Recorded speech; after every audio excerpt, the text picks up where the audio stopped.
फाग्लासो बोरबाय नामा नोंनि थाखाय सना फाग्लासो बोरबाय नामा बेसेदि समायना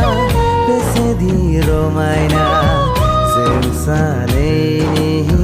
जिउनि देराया बेसेदि समायना बेसेदि रमायना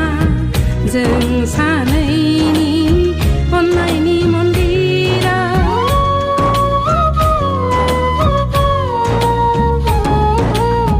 गोथार मोजां मोनलायनायनि जोंनि बेसे समायना बेसे रमायना दैमा दैसा जिरि जिरि सोमखोर बिफां लारि लारि बेनो नामा सना नोंनि जोनोम गामिया बेनो नामा सना नोंनि जोनोम गामिया बेसे